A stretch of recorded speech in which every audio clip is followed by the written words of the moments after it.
Class 10th class है। बच्चों, हम आपको आज काव्य खंड से पाठ 12 अशोक वाजपेयी जी का जीवन परिचय पढ़ाएंगे। तो अशोक वाजपेयी जी का जन्म सन 1941 ईस्वी को मध्य प्रदेश दुर्ग में हुआ था। इनकी रचनाएं एक पतंग, अनंत में, युवा, जंगल, विदा, बच्चे, उम्मीद का दूसरा नाम, शहर, अब भी संभावना, सूर्य, समय से अनुरोध आदि। भाषा शैली है साहित्यिक हिंदी, अनूठी शैली एवं ओजपूर्ण शैली। संपादन इन्होंने पूर्वाग्रह पत्रिका, समवेत, पहचान, कविता एशिया आदि पत्रिका का संपादन किया। इसके अलावा इन्हें साहित्यिक अकादमी के पुरस्कार से सम्मानित भी किया गया था। अशोक वाजपेयी जी आधुनिक प्रगतिवादी कविता के प्रमुख कवि हैं। उनका समग्र बोध भौतिक, सामाजिक, साधारण जीवन की ही कथा है। लोक सेवक के रूप में अपने कला के उत्थान में इनका अद्वितीय योगदान रहा।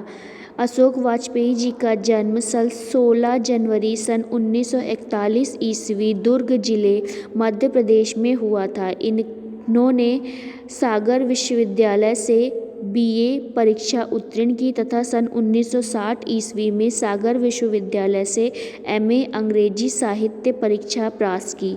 यहाँ पर 2 वर्ष आपने अध्यापन कार्य किया। तत्पश्चात IAS परीक्षा उत्तीर्ण करके भोपाल में विशेष सचिव संस्कृति एवं प्रशासन पद को अलंकृत किया। पूर्वाग्रह नामक पत्रिका का सफल संपादन आपने अनेक वर्षों तक किया। आपकी प्रमुख रचनाएं एक पतंग, अनंत में, सागर, शहर, अभी भी संभावना में हैं, तत्पुरुष, कहीं नहीं वहीं, घास का दुबका आकाश, अभी कुछ और, तिनका तिनका, बहुरी, अकेला, समय, बाहर आदि 33 कृतियाँ प्रकाशित हो चुकी हैं। भाषा शैली अशोक वाजपेयी जी की कविता आंदोलन तथा समीक्षा के क्षेत्र में विशेष रूप से जाने जाते हैं। इनकी शैली ओजपूर्ण तथा अनूठी है।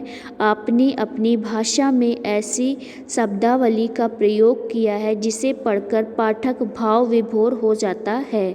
सम्मान सन 1994 ईस्वी में साहित्यिक अकादमी पुरस्कार तथा दयावती मोदी कवि शिखर सम्मान से अलंकृत किया गया। यह सम्मान आपको अपने काव्य संग्रह कहीं नहीं वहीं के लिए दिया गया। तो इनकी जो अशोक वाजपेयी की काव्य संग्रह कहीं नहीं वहीं के लिए इन्हें कवि शिखर सम्मान से सम्मानित किया गया।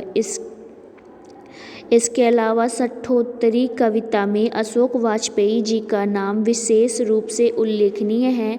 आपने अपनी रचना में करुणा, दया, प्रेम तथा मातृत्व को विशेष स्थान दिया। विश्व बंधुत्व एवं विश्व शांति के साथ मानवीय संबंधी को प्रकट करने में आपका सदा अग्रणीय रहे हैं। हिंदी साहित्य में स्थान आधुनिक हिंदी साहित्य में इनके उत्तम साहित्यिक योगदान के लिए सदैव इन्हें याद किया जाएगा। तो बच्चों, ये हो गया अशोक वाजपेयी जी का जीवन परिचय, जिसे आप अपनी कॉपी में नोट कर लीजिएगा। आज के लिए बस इतना ही। Thank you.